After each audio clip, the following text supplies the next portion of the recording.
élections majeures vont avoir lieu dans les prochains mois sur le continent africain. Et comme à chaque échéance électorale, eh bien, les partis politiques montent au créneau. Alternance en Afrique, les partis d'opposition sont-ils faibles? Mesdames et messieurs, voilà le thème du jour. Vous êtes sur Vox Live et aujourd'hui, nous allons débattre avec nos 3 invités. Bienvenue à vous. Alors, nous avons monsieur Abdou Fleur. Vous êtes juriste, médiateur et président de Cap Éloquence. Bienvenue encore une fois à vous. C'est un plaisir de vous avoir. Merci beaucoup pour l'invitation. On poursuit avec monsieur Jacques Monumbo Kumba. Vous êtes ingénieur, géologue, analyste politique. Bienvenue à vous. Bonjour Aïssatou, merci pour l'invitation. Avec grand plaisir. Et on termine avec Armand Iré. Vous êtes journaliste. Bienvenue à vous. Bonjour Aïssatou, bonjour téléspectateurs de Vox Africa. Alors aujourd'hui, on parle d'alternance en Afrique. C'est un sujet qui parle à beaucoup et comme je l'ai dit, donc plusieurs échéances électorales vont arriver et encore une fois, eh bien, c'est le moment pour les partis d'opposition de monter au créneau. Mais avant, ce que les téléspectateurs attendent, c'est la fameuse carte blanche. Oui, mesdames et messieurs, on donne la parole à nos invités en dehors du sujet du jour et on leur laisse la possibilité de dire ce qu'ils souhaitent. On va commencer par vous, monsieur Abdou Fleur. Le Sénégal est avec nous. Alors, qu'avez-vous à dire à nos téléspectateurs à ce sujet que vous souhaitez? Aujourd'hui, je vais porter, je crois, la casquette de médiateur pour sensibiliser un peu sur le potentiel civique de la médiation. Surtout dans un monde où il y a le retour de la guerre au niveau international, il y a la dégradation du tissu social un peu partout.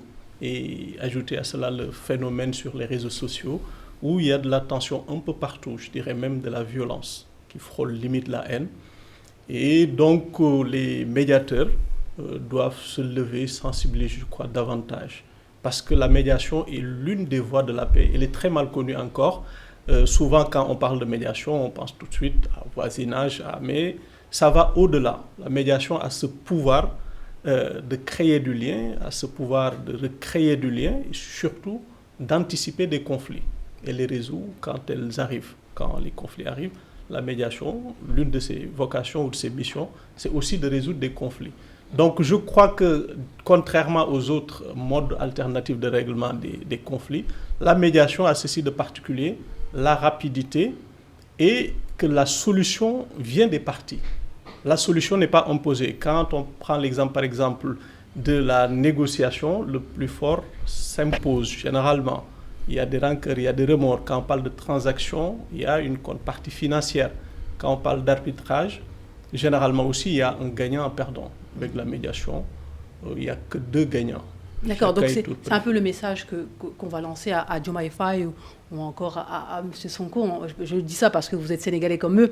C'est peut-être génétique, c'est-à-dire que la médiation, le Sénégal semble aimer ça. Aujourd'hui, vous êtes les grands médiateurs concernant la CEDEAO et l'AES. Tout à fait. Et je l'ai dit en amont, durant l'autre émission, où je disais que la tradition sénégalaise, pour ne pas dire la diplomatie senghorienne, c'était cet aller-retour. Négocier, médier, arrondir les angles, faire asseoir tout le monde autour de la table et essayer de trouver une solution. Je crois qu'on en a besoin dans ce monde en crise. Et vous pensez qu'il y a toujours une solution ? Il y a toujours une solution. Il y a toujours une solution. Il faut tout simplement la chercher et la trouver. Jacques, la médiation n'a-t-elle pas de limites ? Bien évidemment, la médiation, effectivement, pourrait avoir des limites, d'autant plus que si vous avez affaire à des personnes qui ont des opinions ou encore des idéologies divergentes, mais comme on dit toujours, chaque problème a une solution, même en politique, vous allez remarquer qu'il n'y a pas des éternels ennemis. En fait, tout est transactionnel. On peut être ennemi hier, mais faire de sorte qu'aujourd'hui on trouve des compromis pour pouvoir avancer, faire table rase. Et le monde, comme il a si bien dit, aujourd'hui nous vivons dans un monde où il y a beaucoup de tensions, il y a beaucoup de crises politiques, il y a beaucoup de conflits un peu partout dans le monde. D'ailleurs, le monde d'hier n'est plus celui d'aujourd'hui parce qu'aujourd'hui le monde se multipolarise.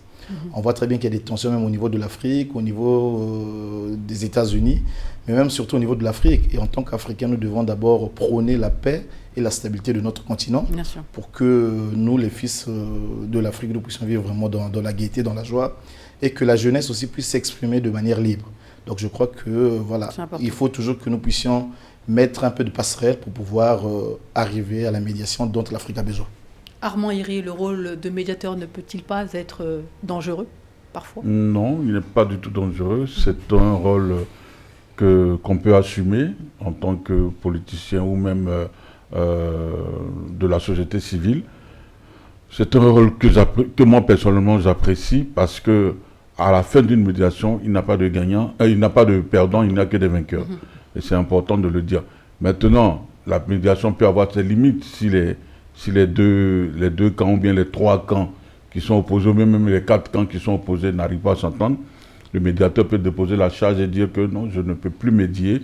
Et donc, on passe aux négociations où on ouvre les vannes pour... Je vous pose la même question, Jacques. Le rôle de médiateur ne peut-il pas être dangereux parfois ? Non, le rôle de médiateur ne peut pas être toujours dangereux parce que le médiateur, lui, il vient pour chercher à ce qu'il y ait une convergence d'idées avec les partis qui avaient des divergences d'opinion, par exemple. Donc, il vient pour prôner la paix, il vient pour le calme, la tranquillité. C'est vrai, peut-être qu'il peut y avoir des camps qui peuvent s'obstiner dans leur position, mais il est vrai que lorsqu'on est médiateur, il faut toujours venir avec un état d'esprit positif, dire qu'effectivement, la mission qui m'a été peut-être assignée, il va falloir que je la réussisse. Et donc, lorsqu'on vient en tant que médiateur, il faut être positif. Il faut dire que j'ai un problème à résoudre. Et comme on dit, en tout problème, il y a toujours une solution. Et donc, le médiateur, voilà, il n'a pas à regarder le danger, quoi qu'il en soit. Il doit juste rester focus, positif, dire que l'engagement qu'il va prendre, il faudra que ça puisse aboutir à une solution. Bien sûr. Donc, pour conclure, Diomaye Faye, vous considérez que c'est un bon médiateur aujourd'hui par rapport à sa façon de gérer la situation quand on parle de la CEDEAO ? Alors, c'est très tôt de le dire parce qu'il vient d'arriver au pouvoir. Il est en train de prendre ses marques.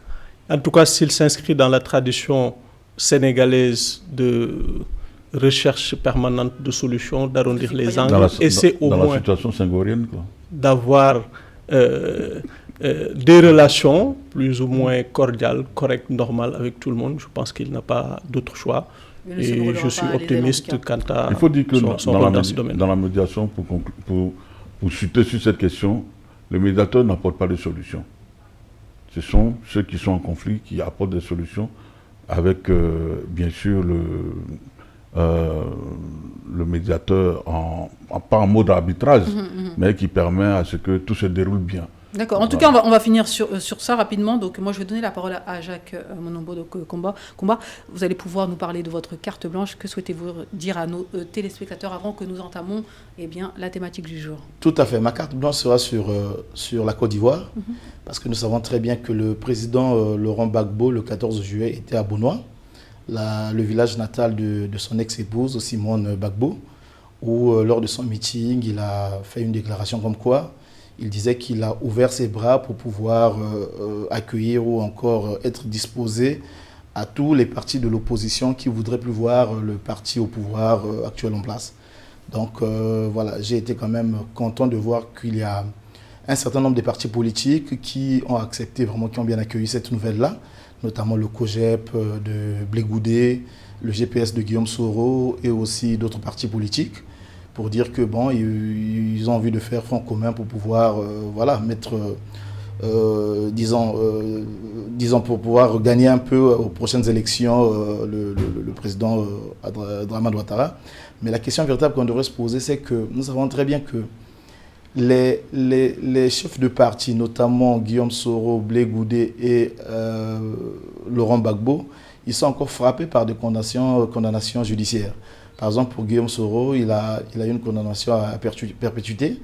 Et Laurent Gbagbo et Blé Goudé, ils ont encore les 20 ans de prison. Donc, la question se pose, est-ce que réellement ces condamnations-là seront levées avant les élections ou encore cela pourra encore crisper davantage un peu le climat politique, sinon préélectoral en Côte d'Ivoire, parce que c'est un pays qui a beaucoup souffert.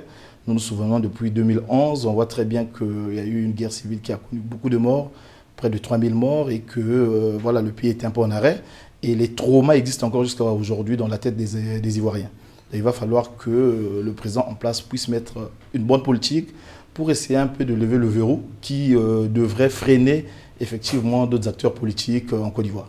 Vous y croyez, vous, Armand Yéré, à cette solution-là, à savoir faire en sorte que les élections se passent de manière la plus pacifique possible, faire en sorte que tous les candidats qui souhaitent se présenter aux élections puissent se présenter aux élections, faire en sorte qu'ils puissent être amnistiés et pouvoir finalement si on a besoin de la paix dans ce pays, si les dirigeants politiques pensent à la paix véritablement, je pense que le verrou doit être levé.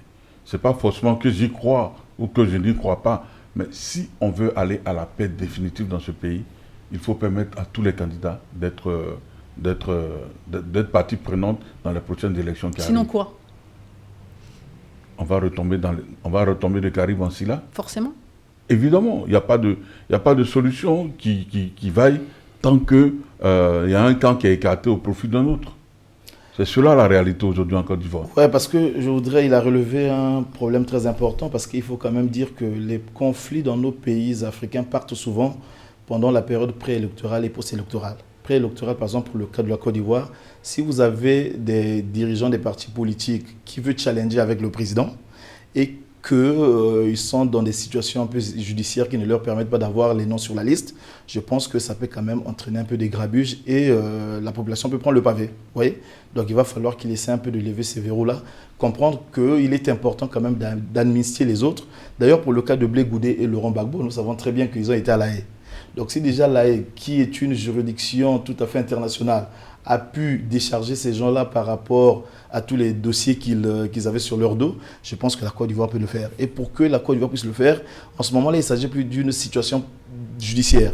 Là, il s'agit d'une situation politique. Donc c'est une décision politique que le président devait mettre en place, un peu comme en 2019, si j'ai bonne mémoire, il avait fait pour le cas de Simone Gbagbo, qui avait été admissible, je crois. Moi, donc, très intéressant, on avait discuté. Une prise en otage de ces personnalités-là, une prise en otage judiciaire. Parce qu'apparemment, il y a quand même un processus à faire, une demande à effectuer, voilà. Etc. Donc, est-ce que ça a été effectué ou pas une demande à effectuer pour avoir l'amnistie? Non, en fait, on avait fait une émission concernant cela. C'est-à-dire vous avez parlé d'une demande à effectuer. Exactement. Ce jour-là, je vous avais rétorqué que le président ivoirien, il peut le faire. N'importe quel président ivoirien a toute la latitude pour instiguer une amnistie. Il n'a pas forcément besoin de passer par l'Assemblée nationale. Maintenant, il y a des cas qui sont probants, comme le cas de Simone Gbagbo. Est-ce qu'on est passé par l'Assemblée nationale? Même ceux qui sont dans le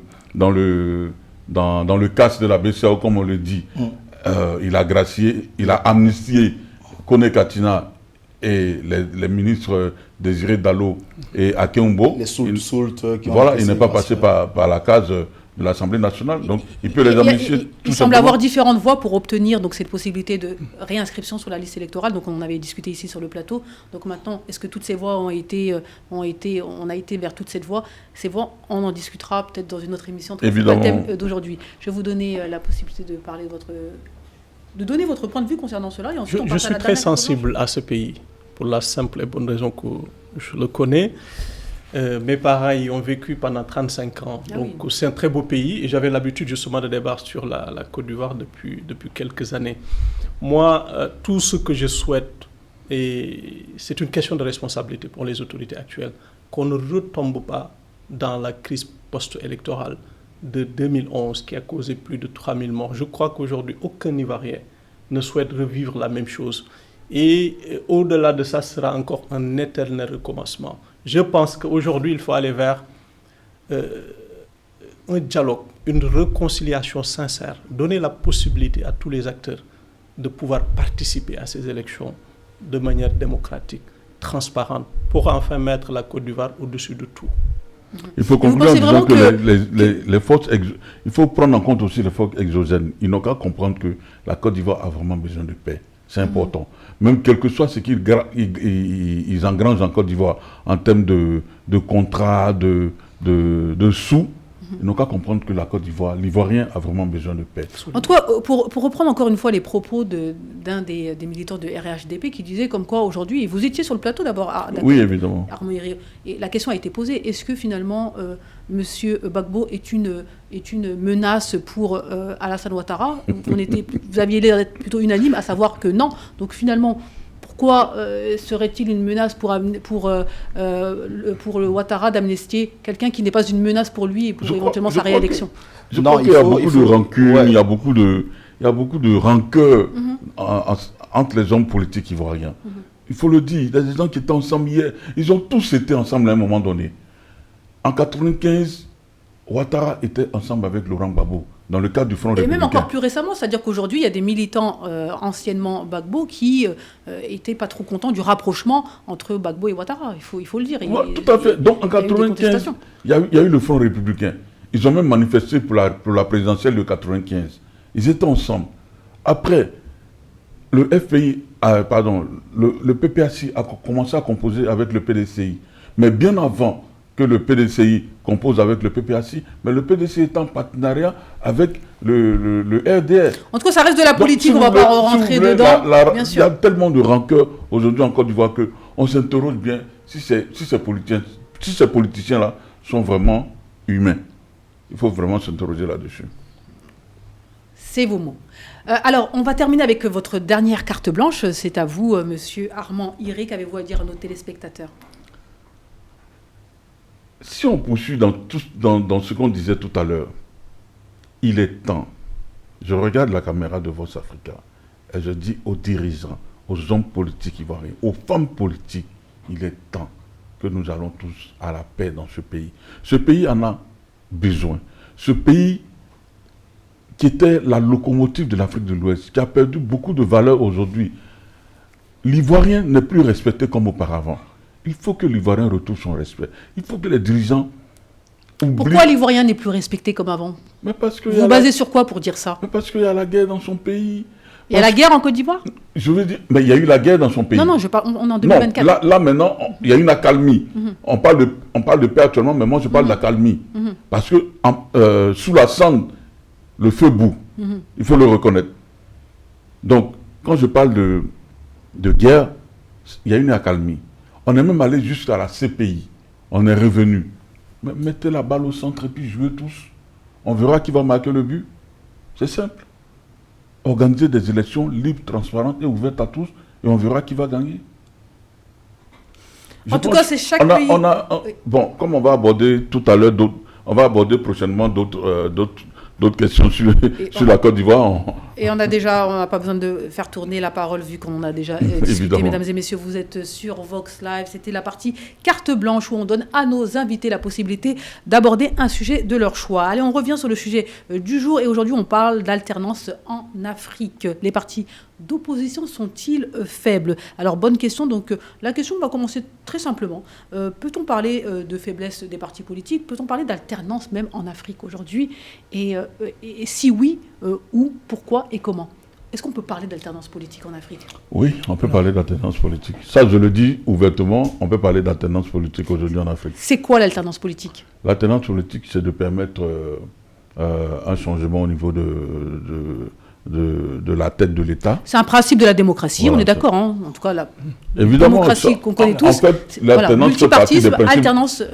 L'alternance fait partie de ce qu'on peut qualifier de principe démocratique, mais qui n'en est pas véritablement, qui n'est pas cerclé à la démocratie. Même en monarchie, il peut y avoir de l'alternance, à mon avis. Oui, on n'a pas dit le contraire, mais en tout cas, ça fait partie des principes de la démocratie. Quand on parle de multipartisme, il faut que ce multipartisme puisse être reflété. Et c'est pour ça qu'on parle d'alternance politique.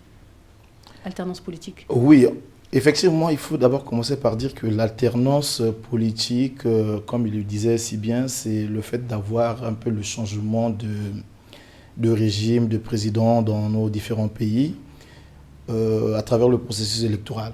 Et lorsqu'on parle de l'alternance politique, ça nous renvoie tout de suite à une notion que l'on appelle par la démocratie. Mais je pense que l'Afrique aujourd'hui n'a pas besoin de tout ça. L'Afrique aujourd'hui a besoin de l'alternative, comme j'aime à le dire. Pourquoi? Parce qu'en fait, on a besoin des ruptures paradigmatiques, c'est-à-dire des ruptures systémiques. Ce sont ces ruptures-là qui vont apporter l'Afrique au devant de la scène internationale. Ce sont ces ruptures-là dont les Africains conscients et consensueux rêvent aujourd'hui pour que l'Afrique puisse éclore, pour que l'Afrique puisse s'émanciper. Donc aujourd'hui, je pense que les Africains devraient comprendre que la notion de démocratie, de mon point de vue, est une notion qui est tout à fait creuse. Pourquoi? En fait, c'est le 20 juin 1990, lors du discours de la Baule, le président Mitterrand, français à l'époque, il avait réuni, je crois, une trentaine de présidents africains où il leur avait dit, bon, je vais dire ça avec mes mots, où il disait tout simplement qu'il n'y aura pas de développement en Afrique sans la démocratie. Vous voyez, or c'était une vraie entourloupe. On voit très bien que la même démocratie nous a causé des guerres, des coups d'État, etc. Parce que lorsqu'on va vers les élections, très souvent, les présidents sont adoubés par des forces exogènes. Et ça se trouve que les partis qui sont dans l'opposition se sont un peu lésés et restent fragilisés. Et donc, voilà, aujourd'hui, je pense que l'Afrique a besoin d'un changement radical de paradigme pour pouvoir s'émanciper et voilà, être devant de la scène internationale. C'est l'alternance qui permet le renouvellement des hommes, mais surtout des idées. C'est à travers l'alternance, on a donné l'exemple de quelques pays, qui permet de fixer définitivement des principes des avancées démocratiques, comme la réduction du nombre de mandats, comme le nombre de mandats. Pour le développement, pour l'Afrique, pour le renouvellement des idées, des hommes, ce qui apporte un changement et ce qui permet de fixer vraiment des avancées démocratiques. Finalement, vous répondez quoi à ça? Non, justement, moi je réponds juste pour dire que effectivement, moi je crois au changement, je crois au renouvellement des hommes, à des nouvelles idées et tout le reste. Mais seulement, il faut qu'on comprenne un truc, c'est que l'alternance, en fait, vous allez remarquer que vous avez un même système et que vous ne changez que de personne. C'est ça la nuance. Or, par contre, si vous procédez à une rupture systémique, ça se trouve que quoi? Donc, vous changez et le système et des personnes. En fait, l'Afrique, aujourd'hui, a besoin du changement de fond en comble du système qui nous a toujours, comment je vais dire, qui nous a toujours pillé ou exploité depuis les années 60. Aujourd'hui, le système qui règne en Afrique, à l'exception des 3 pays de l'AES, c'est le système france-africain. Tout simplement ça. Mais comment renouveler les idées et les hommes sans alternance politique? Mais justement, c'est-à-dire qu'on ne peut pas renouveler les idées ou encore les personnes avec l'alternance. On va renouveler les idées et les personnes avec l'alternative. Parce que l'alternative, en fait, c'est quoi? Vous vous inscrivez dans une dynamique qui est tout à fait autre, qui est celle de la souveraineté. C'est-à-dire que vous allez vous battre pour la souveraineté de vos pays. Vous n'êtes pas dans l'alternance. Vous êtes dans une rupture de paradigme, mais qui est égale à l'alternative. Voilà. D'accord, mais qui mène cette rupture? Qui mène ce combat? Mais ce combat, ce sont les hommes qui les mènent. Mais justement, ce sont les hommes qui les mènent. Et ces hommes qui mènent ce combat, qui se donnent corps et âme pour ce combat-là, vont-ils pas conserver le pouvoir et finalement se dire, bah, c'est nous qui avons arraché tout ça? Mais non, mais après, on peut faire une démocratie à l'africaine. Parce qu'il faut quand même rappeler, non, mais il faut rappeler la démocratie, contrairement à ce que les gens pensent, n'est pas née en Grèce. La démocratie est née en Afrique. D'accord, pour le coup, vous êtes d'accord. C'est-à-dire que c'est juste au niveau de la temporalité qui vous diffère. Bien sûr, on est d'accord. Parce que le truc, c'est qu'on peut conserver le pouvoir en Afrique même pendant 10 ans, 15 ans, mais si le peuple mange, si le peuple a de quoi se nourrir, se soigner, ou encore a de quoi se vêtir, ben, il n'y a pas de problème, la personne peut rester aux affaires. Parce qu'il faut dire que les gens ont tendance à oublier quelque chose. C'est que la démocratie occidentale est une démocratie néolibérale. Mais hop, en Afrique, il y avait déjà la démocratie. Par exemple, lorsqu'on prend les 42 lois de Lamate, à l'époque de l'Égypte antique, c'était déjà la démocratie. Mais même pas ça. Si vous prenez un cas le plus récent, du Mali, voilà, merci beaucoup, en 1236, on parle déjà des droits de l'homme, avant même l'ONU. Donc on voit très bien que déjà, nous avons été dans la démocratie. Maintenant, il faut juste habiller un peu cette démographie-là à l'africaine et ouvrir que les choses vont avancer. Mais tout de l'eau a coulé sous le pont entre 1236 et 2024. Mais tout en apportant un peu quelques modifications avec l'alternance. Les Africains n'ont pas besoin d'alternance, ils ont besoin de l'alternative. Question sémantique, mais bon, je pense que véritablement... Vous parlez de démocratie, vous parlez d'alternance d'alternatives systémiques et tout ça. Ouais. Démocratie à l'africaine, moi, je bats en brèche sur ceci. La démocratie est importante dans nos États. L'alternance est importante dans nos États. Ça permet un renouvellement de la classe politique. Ça permet à chacun d'installer ses idées quand il arrive au pouvoir. Aujourd'hui, vous parlez d'alternatives, mais ceux qui ont pris le pouvoir au Sénégal, ils ont parlé d'un changement systémique. C'est parce qu'il y a eu une alternance qui sont arrivés au pouvoir et qui parlent aujourd'hui d'un changement systémique. Et ils sont en train de mettre ça en pratique. Non, mais il n'y a pas de changement systémique au Sénégal. Mais eux, ils le disent. Les dirigeants sénégalais disent qu'ils vont changer, comment on appelle ça, le système. Voilà, ils sont venus pour changer le système. C'est des éléments de langage. Mais ils ont déjà, justement, lorsque vous regardez bien par les faits, vous allez voir qu'il y a Laissez-moi m'exprimer, s'il vous plaît. Vous avez la parole, vous laissez la parole, vous avez joué votre match de ping-pong. Laissez-moi m'exprimer. Ils ont parlé de changer le système. Maintenant, si vous les accusez d'avoir fait des affirmations politiques ou bien populeuses, ça n'engage que vous.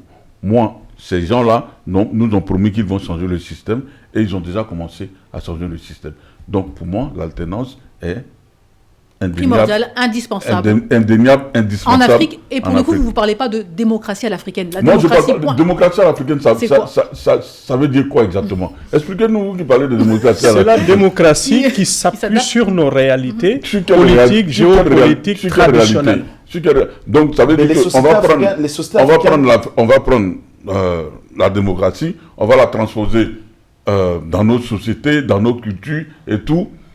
Pour obtenir quoi exactement? Non, pour obtenir le résultat dont les Africains ont besoin. Mais le problème, c'est que quand il y a... Les Africains conscients. Le problème, c'est que quand il y a les élections, mais quand il y a un président élu, il se rabat toujours sur son peuple, et sur ce que son peuple attend de lui. Est-ce que ce peuple est satisfait? Quel peuple est satisfait dans le monde? Dites-moi quel peuple est satisfait dans le monde. C'est vrai qu'en Afrique, il y a beaucoup plus de clichés. Il y a beaucoup plus de battements, le peuple a faim, le peuple a ci, le peuple... Mais quel peuple est satisfait dans le monde? Le peuple chinois est satisfait de leur président. Le peuple chinois, oui. C'est vous qui me le dites. Non, c'est tellement de... Pourquoi il y a eu Tiananmen?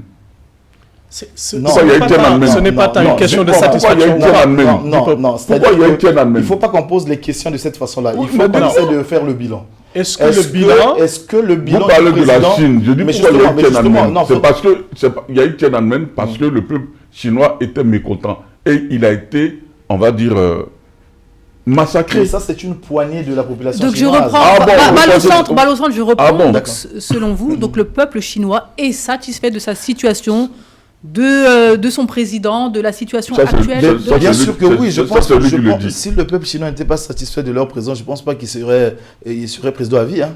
Je pense qu'ils allaient lever ce verrou-là. Ah, parce qu'il y a un président à vie. Mais l'Assemblée, comment on appelle ça, l'Assemblée de Chine, le Parlement plutôt avait voté... Moi, en tout cas, je suis bien placé pour parler de la Chine, pour y avoir été il y a un an. Mais j'ai vu honnêtement un niveau de développement extraordinaire. J'ai vu à la fois une modernité et un côté traditionnel extraordinaire. Donc vous confirmez que les Chinois sont contents de leur président? Moi, j'aborde plutôt la question ainsi. Est-ce que le pays est développé? Est-ce que les gens mangent à leur faim? Est-ce que les gens se soignent? Est-ce que le président répond aux préoccupations des populations? Est-ce que le pays est moderne? Vraiment, c'est en ces termes que je poserai la question, mais pas...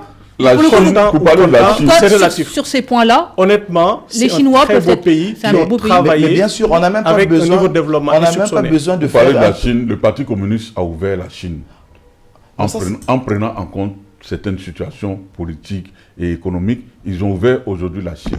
Les Chinois peuvent sortir, aller faire leur beurre ailleurs, n'est-ce pas? Ça a permis au peuple chinois de se calmer. Ça a permis de ne pas avoir de deuxième place Tiananmen après 1985. Mais sachez que les Chinois ont été maltraités par leur propre pouvoir. Et c'est comme ça que ça se passe aujourd'hui. Moi, je m'appuie sur un élément. Ce qui a fait aujourd'hui la Chine d'aujourd'hui, c'est Mao. Pourtant, il n'est jamais sorti de la Chine. Exactement. Mais sa stratégie, c'était aller chercher le savoir, les connaissances partout où il se trouve, et vous revenez en Chine, développer votre pays. Exactement. Et je pense que ça devait être notre posture. Donc, si vous voulez, ce monsieur n'est jamais sorti de Chine, mais il savait que la force du pouvoir, la force de l'économie pouvait venir d'ailleurs, n'est-ce pas? Absolument, mais bien sûr. Dans un plan moi, je voudrais renchérir rapidement pour finir. Effectivement, lorsqu'on parle de la Chine, c'est que quoi? La Chine, après la longue marche chinoise qui a duré par exemple une année, menée par Mao Zedong, avec le papa de Xi Jinping qui est au pouvoir, là, parce que c'était parmi les compagnons qui l'ont accompagné d'aller installer le Parti communiste à Pékin. Lorsqu'il arrive aux affaires en 1949, qu'est-ce qu'il fait? Il regarde que la Chine est à terre.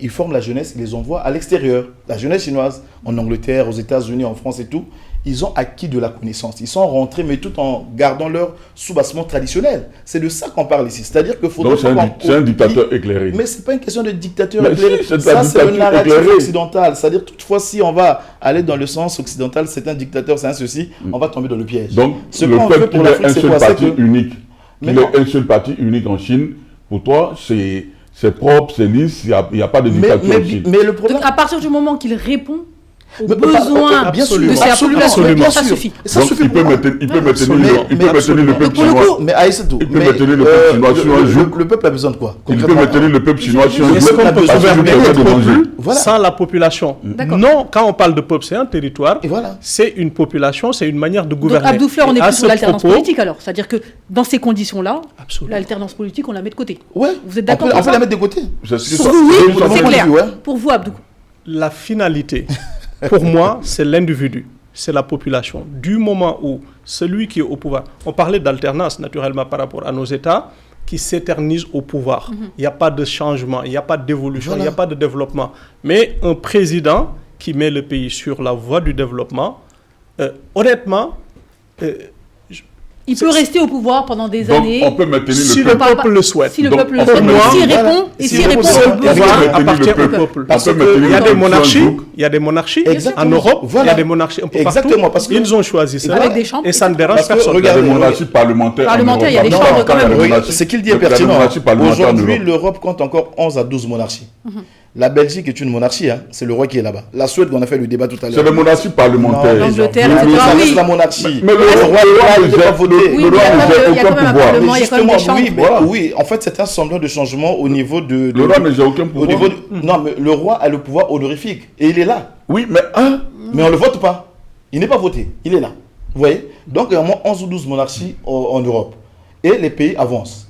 Mais au niveau de l'Afrique, c'est que quoi? au Danemark, par exemple, il y a une monarchie. Oui. Mais la reine ou bien le roi est Non, juste c'est-à-dire là. qu'il faut que nous est juste changeons là le pour modèle désigner- politique. est juste là pour Il faut désigner. que nous Mais ayons. ils ont Je dirais un peu beaucoup le ministre. d'avantages. Après, Voilà. ce que je veux dire, ce Le que je veux dire, contribuable. pour revenir à la Chine, vous préférez que les dirigeants maintiennent le peuple sous un joug et parce qu'il arrive à manger, le peuple doit se.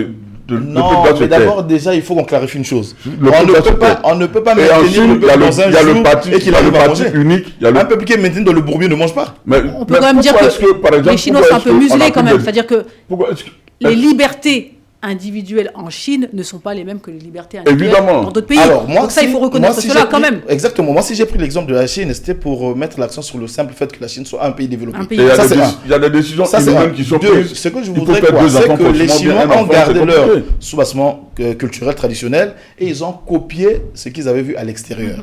Les Africains, c'est ce que nous devons faire. Il faut que nous comprenions que nous avons une En culture gros, qui est tout à fait riche. Donc, on peut aussi changer de modèle politique Absolument. Il y a un temps à pour tout. l'africaine. On peut dire qu'il y a un temps pour tout. Mais bien sûr, il y a un C'est-à-dire temps pour tout. On Ouais, peut ouais, justement. commencer, Exactement. d'après ce que je comprends, on peut Voilà. commencer comme ça, On peut avec un président fort qui arrive à nourrir, Mais bien sûr. à répondre aux besoins, du de peuple. ses populations, Et et puis, ensuite, les pays avancent. éventuellement, comme vous dites, passer vers l'alternance politique, passer vers la démocratie africaine. C'est ce que vous... Ouais, la démocratie à C'est une l'africaine. démocratie qui n'explique même pas.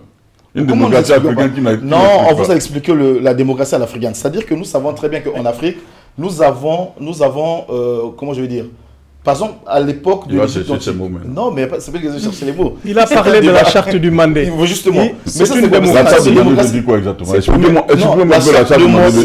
la charte de Mandé défendait déjà les droits de C'est l'homme. un peu Oui, comme mais, ça. oui, mais les droits de l'homme. Mais les droits de l'homme sont défendus dans la La démocratie. charte Oui, du Mandé, c'est- c'est un oui, ça contrat fait pas- social. Mais tout bien sûr, c'est un simplement. contrat social. C'est un contrat Qui social. défendait les droits de l'homme. Absolument. Il faut Vous qu'on le savez, dise absolument. on est sur un plateau. Dites Les droits de la dites les femme. choses Mais telles c'est qu'elles monter, sont. quelqu'un peut vérifier. Dites les choses telles qu'elles sont. C'est pas possible. La charte du Mandé, comment ça s'explique? C'est un contrat social. C'est expliqué comment? Parlez-moi de la charte du Mandé. Mais c'est un ensemble d'articles Et- qui Ouais. prévoit que dans tel domaine, Qui la ré- société doit marcher ainsi. Tout qui est régi régissent le selon fonctionnement. absolument de la société. Et Une qui société. est à la tête de l'État? C'est un roi. Ce qu'on C'est a un dit tout empereur. à l'heure, on peut Un avoir, empereur. on Ok. peut avoir Ok. toutes sortes Avançons, de systèmes. avançons. Cependant, du moment où le peuple s'identifie à ce système, du moment où le peuple mange à sa faim, Exactement. du moment où le pays avance, se développe, se développe. honnêtement, il n'y a pas de souci. On reste Le sous ce pouvoir système-là. appartient au peuple. Le pouvoir appartient au peuple. Mesdames et messieurs, vous êtes sur Vox Live. Aujourd'hui, on parle d'alternance politique sur le continent africain. On revient dans un instant. Mesdames et messieurs, vous êtes de retour sur le plateau de Vox Live. Aujourd'hui, on parle d'alternance en Afrique. Les partis politiques sont-ils faibles? Donc, on a voyagé, on est parti en Chine, on est parti en Afrique, en Europe. Maintenant, on revient sur le continent africain. Alors, on va parler des partis d'opposition. Donc, c'est un peu la question. Aujourd'hui, la plupart des pays en Afrique, ce sont des démocraties. Donc, en tout cas, c'est ce qu'elles affichent. On est d'accord sur ça. c'est bon, il n'y a pas besoin de discuter sur ça. Et à partir du moment qu'on considère que ces pays sont des démocraties et qu'ils considèrent des démocraties, on parle d'alternance politique, on parle de multipartisme. Aujourd'hui, comme je l'ai dit en introduction, eh bien, il va y avoir des échéances électorales et donc forcément, les partis politiques montent au créneau pour avoir une certaine transparence, pour avoir les moyens, les éléments, l'environnement nécessaire pour pouvoir prôner cette alternance, en tout cas espérer cette alternance politique. On en est là aujourd'hui. La force de l'opposition, c'est un peu le problème, c'est-à-dire que lorsqu'on n'est pas au pouvoir, eh bien, on a l'impression que, en tout cas d'après ce qu'on constate, que les partis politiques sont affaiblis. C'est un constat qui est fait, vous validez, et comment on peut l'expliquer, qu'est-ce qui est mis en place pour fragiliser, et est-ce que vous confirmez tout ça ? Moi, je confirme et je donne 2 éléments de réponse. Le premier, c'est que la notion de démocratie qu'on a débattue tout à l'heure se pose comme principe général. Mais les dirigeants politiques ne se l'appliquent pas à eux. C'est une réalité.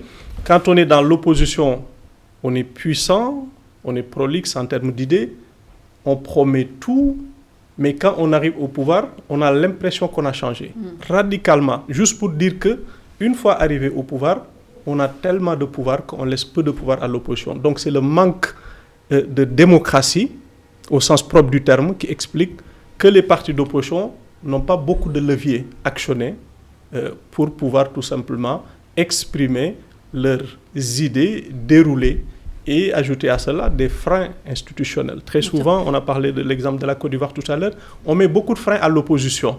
Bien sûr, donc, c'est la question. Quels sont les freins, quels sont les moyens utilisés pour fragiliser l'opposition ? C'est la loi. Le Parlement, très souvent pour écarter un opposant, on a donné l'exemple de la Côte d'Ivoire, la justice internationale a blanchi certaines personnes présumées, mais la justice nationale se donne le droit de les poursuivre. Et tant que ce verrou n'est pas levé, c'est très compliqué. La dernière fois, on a parlé de l'exemple du Cameroun. On a poussé les élections législatives. Les élections présidentielles auront lieu avant les législatives en 2025 et que certaines partis d'opposition, je donne l'exemple du parti de Maurice Kamto, qui n'a pas de député pour avoir boycotté les législatives. Et si les élections se tiennent aujourd'hui, il ne pourra pas être candidat parce qu'il faut être parrainé au moins par un député, si j'ai bien compris ce qu'a dit la Constitution. Donc il y a toutes sortes de verrous que malheureusement le pouvoir en place peut mettre comme frein pour l'opposition. Et la deuxième difficulté, je cède la parole, c'est le manque d'unité, d'organisation des partis politiques. En 2000, les dernières élections camerounaises, je disais à un jeune avocat qui soutenait justement l'opposition que vous avez perdu d'avance les élections législatives. Du moment où vous partez en rang dispersé, vous avez perdu. Toute la stratégie serait de créer une alternance et d'empêcher la candidature de Paul Biya. C'est très intéressant ce que vous dites et on va continuer dans ce sens-là. Donc on l'a dit, quels sont les moyens pour fragiliser l'opposition politique. Ça ne date pas d'aujourd'hui. C'est-à-dire que normalement l'opposition politique doit tenir compte de ce qui s'est passé dans de nombreux pays, donc doit apprendre de ce qui s'est passé dans de nombreux pays. Est-ce qu'aujourd'hui finalement il y a un peu cette naïveté de la part de l'opposition politique ou un peu cet égoïsme même peut-être éventuellement, qui fait que finalement on ne se rassemble pas, on n'a pas compris qu'il fallait se rassembler pour éventuellement faire un contre-pouvoir. Est-ce qu'aujourd'hui, finalement, l'opposition politique qui est considérée comme étant un peu, fragilisée, qui un jour va se retrouver au pouvoir, va finalement fragiliser à son tour les autres, on en est où finalement ? Parce qu'au final, on se dit, on n'apprend pas de l'histoire, mais en même temps, on refait la même chose...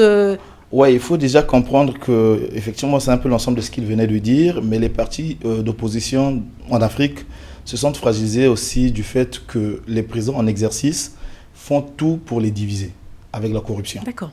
Et parce qu'on voit très bien que, voilà, lorsque un parti, parce que n'oublions pas quand même, hein, le but fondamental d'un parti politique, c'est la conquête du pouvoir.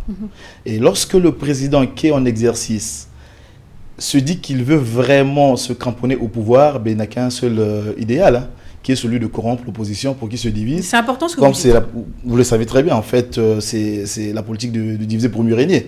Et donc, c'est beaucoup ce genre de situation dont l'Afrique est souvent victime et tout. Mais moi, je pense qu'aujourd'hui, les partis politiques devraient militer pour un idéal, avoir un bon projet politique et ne pas se laisser fragiliser, peu importe voilà, les manigances ou encore les attaques du parti au pouvoir.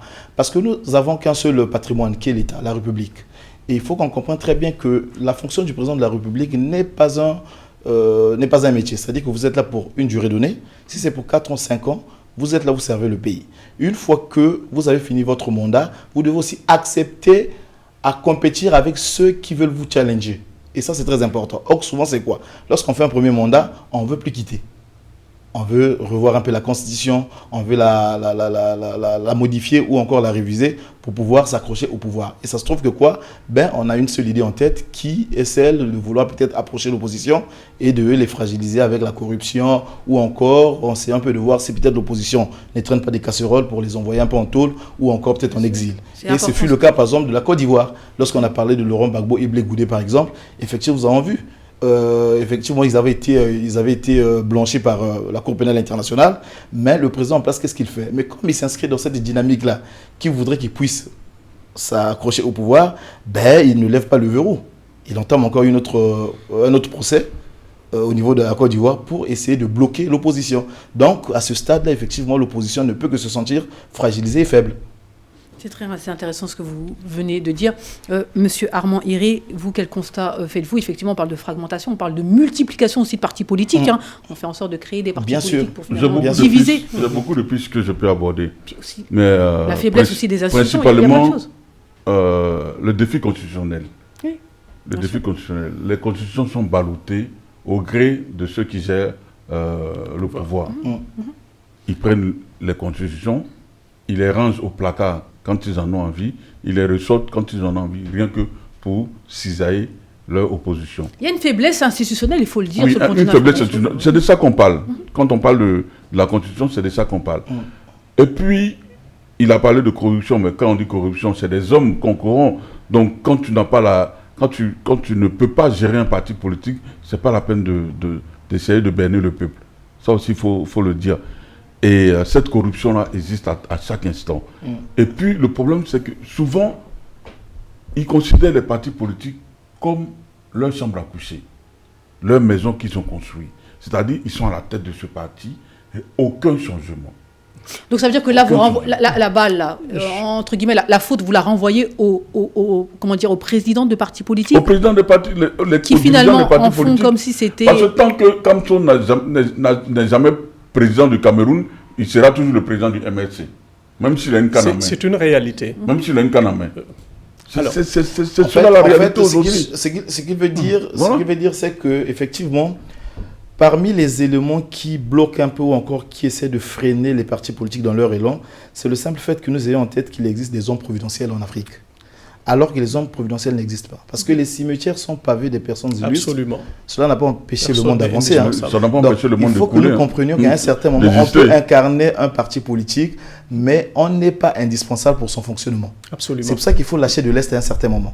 Et moi, je fais partie de ceux qui pensent que... Ça fait partie des faiblesses des partis politiques. Effectivement. Je fais partie de ceux qui pensent que lorsque vous avez mené à bien une quelconque mission au sein du parti et que vous constatez que vous n'êtes plus à la hauteur, il faut céder la place. Il faut céder la place. D'accord. Sur le papier, c'est très beau.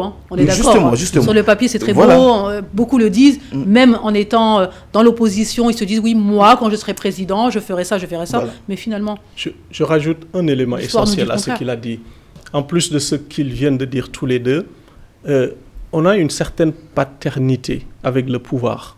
Je parle de l'opposition, des partis politiques. Opposition, surtout, parce que quand on est arrivé au pouvoir, on n'a plus de problème de moyens. Généralement, c'est le chef de parti qui finance. Et comme on dit, qui paye commande. Généralement, ils pensent que, comme c'est moi qui finance, et généralement c'est eux-mêmes qui payent le local ou même qui construisent leur siège, naturellement, ils ont tous les droits. Donc pour moi, la solution pour permettre vraiment à l'opposition d'occuper toute sa place, beaucoup de pays l'ont acté sur le principe, le statut de l'opposition. Avec de vrais moyens. Celui qui arrive deuxième aux élections présidentielles est consacré chef de l'opposition. On lui donne les moyens, un budget qui est voté par l'Assemblée nationale pour pouvoir C'est dans la constitution diriger. de beaucoup de pays. C'est ce que j'ai dit. Ouais. J'ai dit Non, je beaucoup. suis d'accord actés avec Mais ce toi. n'est pas Le appliqué en tout principe, cas. mais dans le Exactement. principe, Exact. oui. Dans le principe, mais dans la pratique, non, Mais c'est pas acté. justement, c'est-à-dire qu'on a un problème d'applicabilité. Pourquoi? C'est qu'on a une mauvaise perception du pouvoir. Absolument. Vous savez, lorsque vous avez le pouvoir, c'est plus que même une machine infernale. Celui qui a le pouvoir, il a de l'autorité. Et il semble avoir en sa possession tout ce qu'il peut faire avec facilité. Vous voyez? En fait, c'est la mauvaise perception du pouvoir. Or, ailleurs, les gens gèrent le pouvoir pour pouvoir mettre en place ou encore à l'aise ou encore bénéficier le peuple du minimum. Mais chez nous, on a tendance à prendre le pouvoir comme si c'était une affaire familiale ou clanique. C'est ce qui fait que même au niveau des partis politiques, il y a cette répercussion-là. Absolument. Voilà, donc Parce on que se c'est dit, un privilège, le pouvoir. voilà justement. Mais C'est pour de le coup, ça- on peut dire que c'est de ce ça que manque je de parlais tout- séparation des pouvoirs, à savoir C'est de ça ce que manque je de parlais tout séparation à des l'heure. pouvoirs, parce que- Justement, non, ça dit, il y a la séparation de pouvoir dans nos pays. Oui, Il y a le problème- l'exécutif, il y a Oui, le parlementaire, il y bien a sûr, le il y a législatif, le bien sûr, législatif, bien etc. sûr, bien sûr. Mais ça, c'est en fait dans C'est les sur le documents. papier, c'est mais sur bien le sûr, papier. qui a le manque de- pouvoir. Est-ce qu'ils les appliquent? C'est ça le véritable C'est problème. ça la question. Pourquoi ils ne les appliquent pas? Parce qu'en fait, ils pensent diriger les pays en chef suprême, alors qu'on dirige Le un pouvoir est pays en concentré bon dans la père de main d'une famille. personne. privé. En bon père de famille. Le ouais, problème justement. en Afrique, c'est qu'il y a un chef qui s'installe, il est passé par les élections, il sait que c'est le peuple qui l'a mis là, mais il s'accapare tous les leviers du pouvoir. C'est-à-dire qu'il faut que, même quand tu dois aller payer le pain, il faut passer par la présidence pour dire « Monsieur le président, vous m'avez donné 1 franc pour aller payer un pain ». C'est comme ça que ça se gère aujourd'hui en Afrique. Tout ce qu'on explique aujourd'hui, qu'il faut un pouvoir, reconnaître l'opposition, tout ça, mais c'est constitutionnel. Bien sûr. En Côte d'Ivoire, c'est constitutionnel. Mais personne ne veut l'appliquer aujourd'hui. Personne. Quand ils veulent prendre le pouvoir, ils instiguent quelques juges qui sont à leur bord pour dire attaquez ceux-là, mettez ceux-là en prison. C'est pour ça qu'il avait donné quelques éléments de réponse, à savoir l'organisation de l'opposition. Et en gros, c'est l'opposition qui va devoir s'organiser pour finalement reprendre le pouvoir, en tout Bien cas sûr. essayer Bien de sûr. faire en sorte qu'il y ait Se cette mettre ensemble. Mais il alternance faut dire qu'il politique. y a beaucoup de rancœur au niveau des hommes politiques en général. On va mettre ça de côté, malheureusement. On ne Ok. pourra pas traiter les rancœurs entre les politiciens. Aujourd'hui, on nous regarde. Quels sont les moyens que l'opposition peut mettre en place pour relever ces différents défis, à savoir faire en sorte qu'il y ait une opposition légitime et surtout une opposition forte qui peut espérer avoir le pouvoir.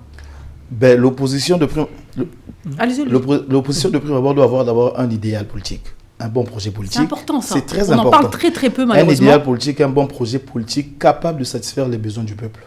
Ça, c'est un. Et puis deux, il faudrait que l'opposition ne puisse pas être corrompue.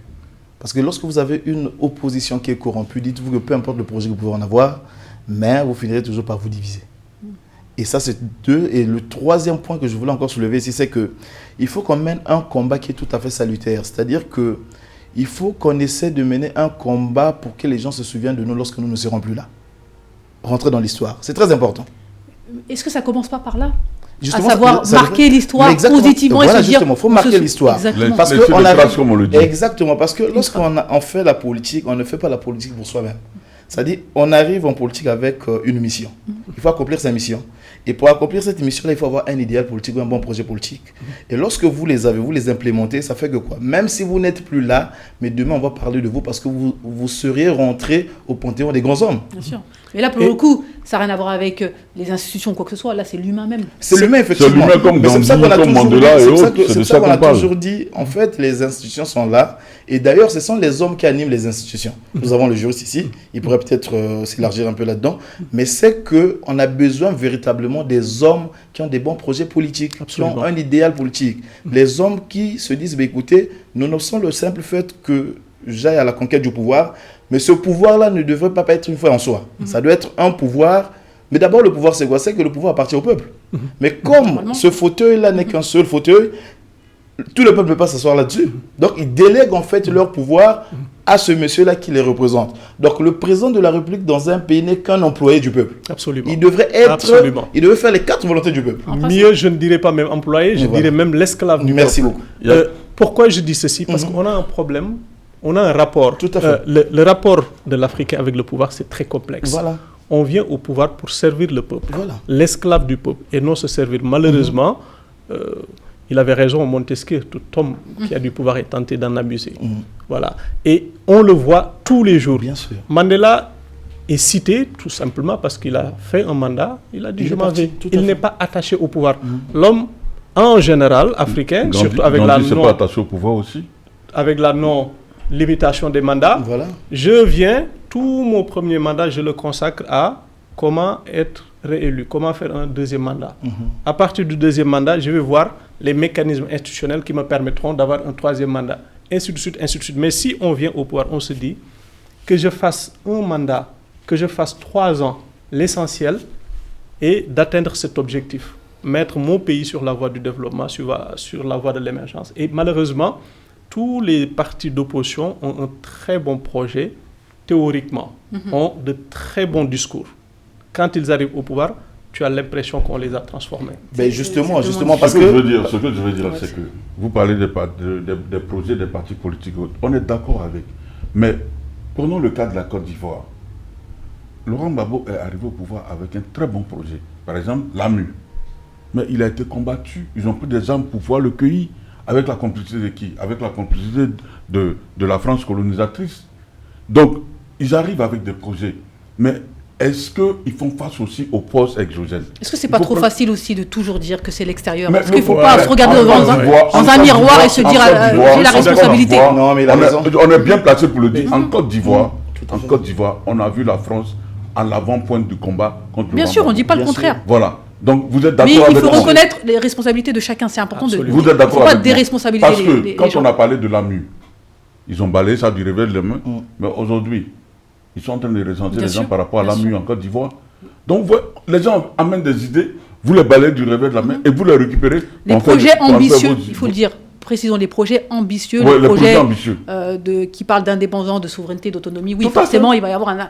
L'opposition vient avec ces projets-là, on les balaie, on récupère ces projets, on ne sait même pas comment ils l'ont conçu, on essaie de l'appliquer, mais ça ne marche vraiment pas. Bien sûr, on a bien compris. Et en parlant de forces exogènes, aujourd'hui, l'opposition, et puis même pas mal de personnes, pas mal de personnes qui souhaitent avoir le poste de président, vont à l'extérieur pour avoir le soutien international. Vous en pensez quoi de ça? Est-ce que c'est un moyen éventuellement d'acquérir le pouvoir dans son pays? C'est pas mauvais en soi. Les Africains. Attendez, chacun va avoir la parole. C'est pas mauvais en soi. Et là, je cite Senghor, s'enraciner, mais s'ouvrir. Pour moi, il faut s'ouvrir au monde. Il faut aller chercher des partenariats. Quand on vous donne l'exemple de l'avion, un avion, tu ne peux même pas connaître le nombre d'éléments qui composent l'avion qui vient de différents pays. Pour dire tout simplement le téléphone. On a besoin de la technologie européenne, chinoise, on a besoin de matières rares de tel pays, ainsi de suite. Donc pour dire tout simplement que nous sommes dans un village planétaire, tout le monde a besoin de tout le monde. Et Nkrumah, non, c'était l'autre qui disait que nul ne peut se prévaloir de ça. En tout cas, on ne peut pas s'enfermer vraiment sur soi, quelle que soit sa puissance. On a besoin de s'ouvrir. Mais qu'est-ce qu'ils vont chercher? Qu'est-ce que l'opposition va chercher à l'extérieur? C'est de l'expérience, du benchmarking, des partenariats, mais de l'argent souvent. De l'argent, mais l'argent est réglementé par les différents pays, certains pays. Mais avant de partir à l'extérieur, il faut respecter d'abord la Constitution. Il faut absolument... Mais ce n'est pas dangereux pour le coup de partir à l'extérieur et de se dire, bon tiens... C'est relatif, ça dépend de ce qu'on cherche. Non, c'est une question, c'est pour ça. Ce que je veux dire, c'est qu'il y a des entités politiques dans le monde. Quand un parti politique naît, il est affilié à un groupe politique donné. On peut parler de l'international socialiste au niveau du socialisme. On peut parler de l'international libéral au niveau des... Donc, si tu veux, c'est une ouverture vers le monde. C'est une coopération bilatérale. OK? Ce n'est pas forcément qu'on va les soutenir en leur donnant l'argent et autres. Mais si ces partis-là sont au pouvoir, si ces partis-là ont pion sur rue, ils peuvent les épauler pour qu'on entende leur voix un peu partout. Donc, ce n'est pas que l'opposition court. Alliance idéologique. Voilà. Ils ont des alliances stratégiques. Idéologiques et stratégiques. C'est difficile à l'intérieur du pays. Voilà. On m'empêche d'avoir la possibilité d'avoir accès au pouvoir. Donc, je vais chercher des alliances stratégiques. Même si à l'extérieur, ça n'empêche pas de le faire à l'extérieur. Un socialiste qui va à l'international voir un socialiste, un libéral. Moi, je parle vraiment de l'opposition et sur le continent africain, et notamment alors, nous sommes sur le continent africain. Il faut que nous mettions l'accent sur l'Afrique. C'est ça. C'est que très souvent, il faut quand même reconnaître que les opposants vont à l'extérieur. C'est pour aller chercher d'abord le fait qu'ils soient adubés. La bénédiction, entre guillemets, pour être aux affaires. Et c'est ce qui est déplorable aujourd'hui, parce que nous savons très bien que les problèmes d'Afrique devraient être réglés entre les Africains eux-mêmes. Ça, on l'a toujours dit, hein. Je crois que c'est même... qui le disait déjà là, je crois Marcus Garvey qui disait le retour en Afrique, l'Afrique aux Africains. Les problèmes des Africains doivent être réglés entre les Africains eux-mêmes. Lorsqu'ils vont à l'extérieur, généralement les Africains, mais c'est pour aller chercher un peu que les puissances extérieures puissent manigancer afin qu'ils soient au pouvoir. On a vu ça un peu partout. Je prends l'exemple par exemple du Congo-Brazzaville. En 1992, c'est que le président Pascal Lissouba, pour venir aux affaires, c'est bien après qu'on avait su que c'est le président Mitterrand qui l'avait adoubé pour qu'il vienne diriger le pays. Et ça, peu de gens ne le savent pas. Or, aujourd'hui, on devrait comprendre que l'Afrique s'émancipe, le temps avance, les moments changent. Le monde d'hier n'est plus celui d'aujourd'hui. Il va falloir que celui qui est en opposition puisse lutter lui-même, d'abord au sein de son pays, avant d'aller à l'extérieur. Parce que si vous avez la bénédiction de l'extérieur, ça se trouve que lorsque vous êtes aux affaires, vous serez obligé de faire les 4 volontés de celui qui vous a mis là-bas, celui qui vous a béni. Mais après, c'est quoi l'extérieur? L'extérieur, c'est pas forcément l'Occident, ça peut être l'Afrique. Absolument. Non, mais généralement... mais ça pourrait maintenant, c'est l'objectif en tout cas. Évidemment, la coopération. Là, ça voudrait dire que l'Afrique avait un port. Mais la coopération sud-sud en Afrique est très faible. Oui, mais c'est problématique. Vous savez pourquoi? On est d'accord qu'on... Elle est très faible. Non, moi je crois à la coopération sud-sud d'ailleurs. C'est pour ça que nous prenons l'unité africaine. Comme il le disait tantôt, moi je crois vraiment au potentiel africain. Mais seulement, il faut remarquer qu'à l'heure actuelle, on ne peut pas d'abord parler véritablement de cette coopération-là. Pourquoi? Parce que nous avons des pays qui sont encore fragiles, qui sont très faibles. Donc on voit très bien que même si le pays voisin peut avoir toute cette bonne volonté-là de pouvoir vous aider, vous donner un coup de main et tout, mais il ne le pourra pas parce qu'à un certain moment, il sera bloqué dans son élan. Pourquoi? Parce qu'il y a une impuissance qui l'incarne. Et c'est à ce moment-là que les forces exogènes étrangères, sinon occidentales, viennent maintenant interférer dans nos affaires. Parce que c'est des forces qui sont puissantes. Vous voyez? Donc aujourd'hui, je pense que les Africains devraient bannir un peu ce genre de démarche, dire que, écoutez, il faut que nous travaillions pour l'Afrique et que nous comprenions qu'il n'y a que les Africains qui peuvent sauver l'Afrique et que les problèmes d'Afrique doivent se régler entre les Africains. Après, c'est un peu facile de dire ça, c'est-à-dire que si l'opposition a un mur insurmontable, il cherche tous les moyens nécessaires pour pouvoir casser ce mur-là. Ça revient à ce qu'on avait dit tantôt, ils sont un peu muselés. Souvent, ils n'ont pas beaucoup de marge de manœuvre. Mais si le statut de l'opposition est consacré avec les moyens qui s'y est, je crois que une partie du problème serait résolue. L'autre élément... Pour toi, il faut que l'opposition vive sur les finances de l'État. C'est un peu ça. Mais naturellement, c'est pas un problème. C'est pas un problème. Mais il n'a pas tort. Je suis d'accord avec lui. Je creuse davantage. Je suis d'accord avec lui parce que... Je creuse davantage. Mais un parti d'opposition a tous les problèmes du monde pour financer ses activités. Une fois arrivé au pouvoir, où est-ce qu'il trouve les moyens? Les caisses de l'État. Exactement. Le contribuable. Honnêtement, tous les partis au pouvoir déroulent comme ils veulent. Voilà. Honnêtement. Ça, c'est une première chose. La deuxième chose, généralement, quand on vient à l'étranger, c'est pour chercher de la visibilité. Nos dirigeants aiment bien aller à France 24, aller à Télé Sud, aller à ainsi de suite. Et c'est à ce niveau aussi, je parle de soft power. À travers, c'est ce que je voulais dire, on a intérêt à accompagner nos télé panafricaines. Le vrai pouvoir d'influence aujourd'hui, c'est les médias. Les médias, tout à fait. Al Jazeera, France 24, on doit avoir des dynamiques africaines aussi, avec des télé panafricaines qui sont en train de faire la promotion de l'Afrique, qui doivent être soutenues. Et là, c'est vraiment l'objectif, et vraiment, je crois que nous sommes au terme de cette émission. Déjà. Rapidement. Question, on a parlé de l'Afrique en général, mais l'Afrique, c'est quand même 54 pays. Donc, y a-t-il quand même des exemples positifs quand on parle d'alternance politique, d'opposition Évidemment, il y a quand même des exemples positifs. On ne peut pas terminer sur une note aussi négative. Non, en fait, on a parlé de l'opposition en général. On a parlé de l'opposition la plupart du temps. Mais ce que je veux dire, c'est que l'alternance aujourd'hui existe véritablement en Afrique. Oui. En Côte d'Ivoire, y a-t-il des pays où l'opposition... En Côte d'Ivoire, par exemple. Il y a plusieurs pays. Même dans les pays en crise. Où il y a une véritable alternance politique. On peut parler du Nigeria aussi, qui a eu même dans les pays en crise. Même dans les pays en crise passer. comme la Côte d'Ivoire, il y a une alternance. Oui. Même si c'est avec les armes, il y a une alternance. L'alternance politique, c'est censé être pacifique. Voilà. On ne parle pas d'alternance, il y a les armes. Donc vous avez parlé du Cap-Vert tout à l'heure. Je n'ai pas parlé du Cap-Vert, c'est monsieur Au Sénégal, bien sûr. Sénégal, tout va bien. On va trop loin, il y a même un cas récent au niveau du Libéria. Où on a vu très bien Georges Weah avec son challenger. Il prend son téléphone et lui dit félicitations. Vous avez gagné, félicitations. Il s'est même mis à danser et tout ça. Et puis voilà. Évidemment. On était content tout à l'heure de parler de Georges Weah en coulisses parce que pour nous, c'est un véritable homme d'État aujourd'hui. Voilà. Mais c'est important, c'est-à-dire qu'effectivement, l'Afrique a ses problèmes, mais l'Afrique aussi, il y a des gens qui sont... à des gens qui bien sûr, essaient en tout cas, bien qui Qui essaient sont de faire. devenus des institutions, des gens qui sont devenus des Totalement. institutions. Avec beaucoup d'espoir dans le futur, parce qu'on a une jeunesse aussi soif d'alternance, soif Exactement. de changement, et c'est jamais assez pour être exigeant avec ses dirigeants. Exactement, donc c'est important. Et justement, pour terminer, je Finir. crois que l'Afrique est un tout qui a besoin de tous. Donc, je pense qu'à ce stade-là, effectivement, avec le temps, on verra que les choses pourront changer. Et la jeunesse, étant donné qu'elle est déjà un peu mobilisée, on pourra peut-être voir cette Afrique-là que nous rêvons. Merci beaucoup, mesdames et messieurs. Vous êtes sur Vox Live. Aujourd'hui, nous avons parlé d'alliance, d'alternance politique et de l'opposition. Voilà, on se donne rendez-vous demain pour un nouveau numéro. Merci à nos chers invités. Bye bye.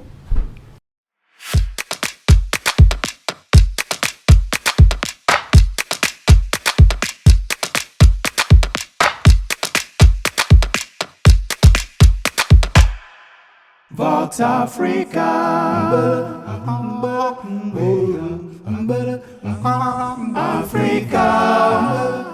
Vox Live, votre nouveau rendez-vous. Retrouvez-moi tous les soirs du lundi au vendredi à 18h30 GMT pour parler d'actualité africaine. Vox Africa.